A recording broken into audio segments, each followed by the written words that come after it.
So it's holiday season, Christmas is coming up, and you want to get a new smartphone, either for yourself or for someone else. Now you may have seen a couple of reviews online, and there are a ton of great devices out there, but you're not quite sure which one is right for you. What's up guys, it's Darius, and I try to help you with that decision. First of all, decide how much you can or are willing to spend. The prices mentioned can change and are in US dollars. Let's break it down into 4 categories: super budget, budget, mid-range, and flagship. Now these are just speaking in terms of price, not necessarily in terms of performance. I know this is a long video, so if you're only interested in a certain category, just click on it, or you'll also find links in the description.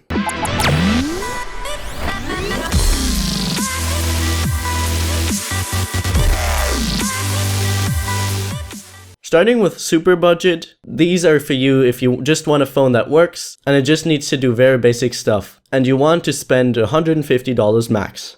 In this category, I got 3 options for you. Starting with the Moto E 2nd Gen, the most affordable Motorola device, coming in at around $90. It rocks some decent specs, even comes with expandable storage, and best of all, very close to stock Android, so it performs well. Also, there's a 4G variant with some better specs, which is about $5 more, so I'd highly recommend getting that.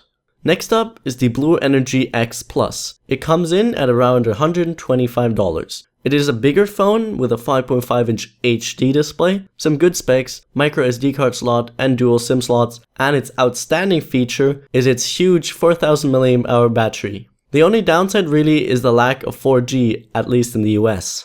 The Moto G 2nd Gen, so the last generation, is also a great option, coming in at $150. It has a nice 5-inch HD display with some good specs and close to stock Android and good battery life. Only downside being it doesn't come with 4G. Some honorable mentions would be the LG Leon. It has LTE, some good specs, micro SD card support, and a 4.5-inch display. It's only an honorable mention because in the US it only works on T-Mobile, but it works internationally. If you're into a Windows phone, I'd recommend the Microsoft Lumia 640, which also has some expandable storage, some good specs, and should be getting Windows 10 pretty soon. It works internationally, but in the US, it's AT&T and T-Mobile only, and it's really cheap. You can currently find it for around $40. If you can spend a little more, up to $250, I have 4 options for you.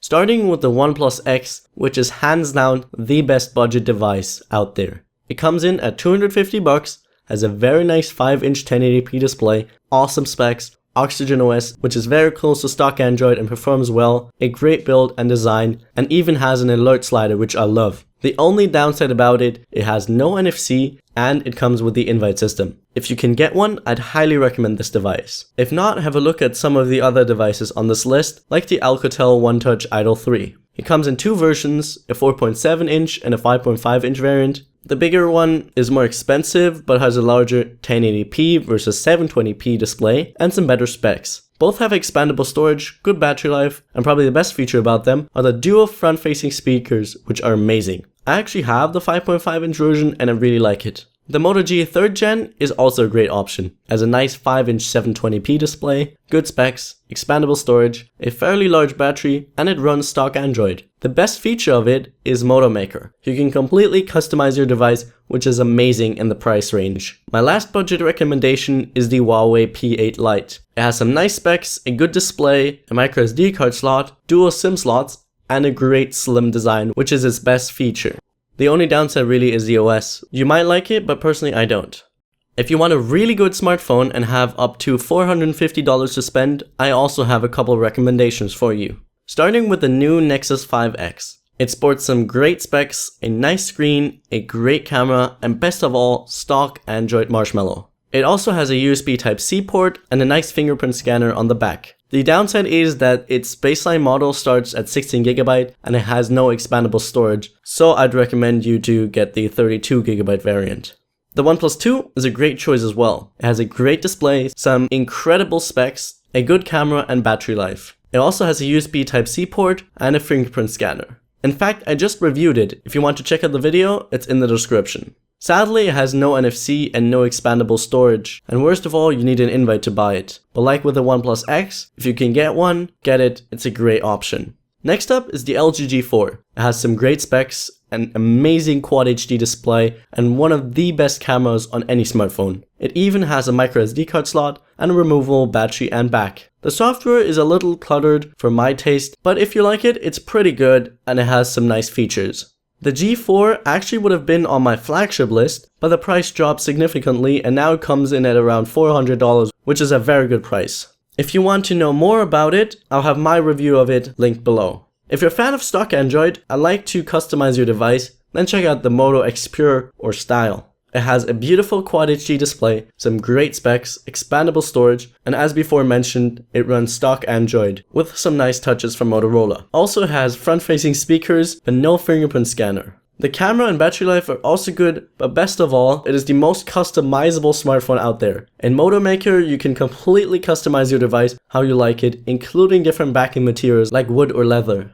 Last up on my mid-range list is the Blue Pure XL. Blue is a company you might not have heard of before. They usually make budget devices, but this is their highest end model, coming in at $350. It has a massive 6-inch Quad HD display, some amazing specs, and a micro SD card slot. Otherwise, it runs Android Lollipop, and really the best thing about it are its specs. An honorable mention is the Moto X Play, which is available in most countries, but in the US it's only available under the name Droid Max Turbo. It is a great device, very similar to the Moto X Style, with the best feature being the battery life, which is amazing. I used to own one, and it could last me up to 2 days.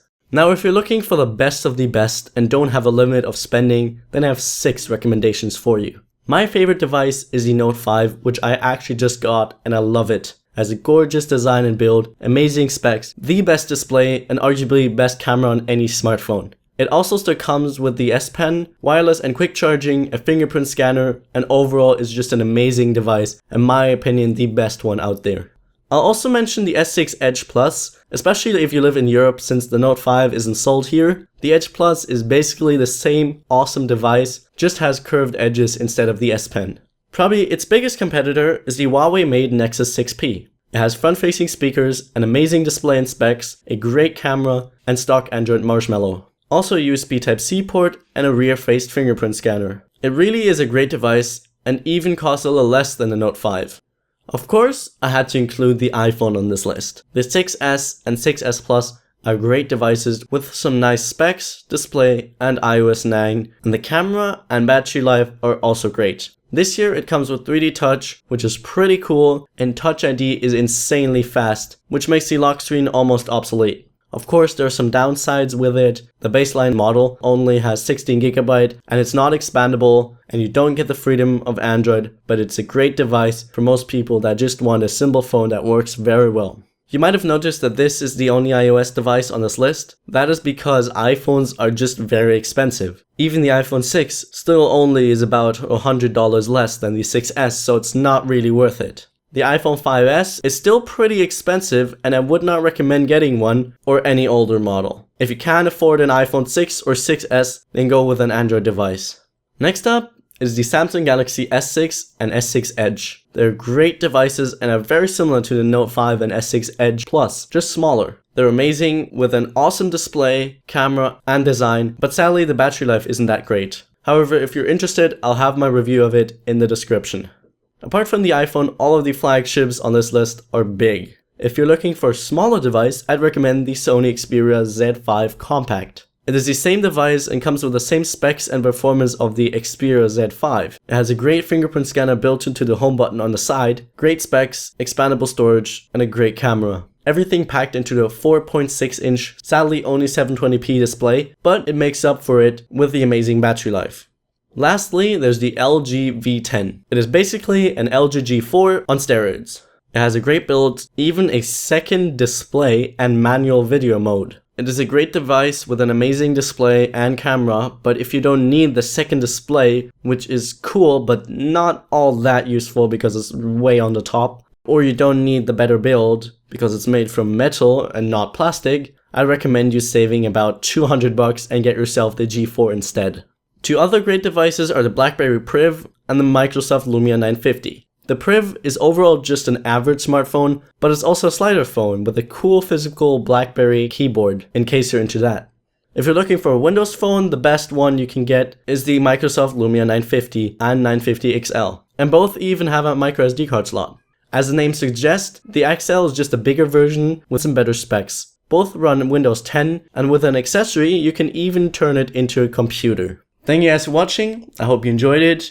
I hope this video also was helpful and you get yourself a new, nice smartphone. Of course, all of these are based on my opinion. Also, thanks to everyone for the clips that I used. Links will be in the description down below.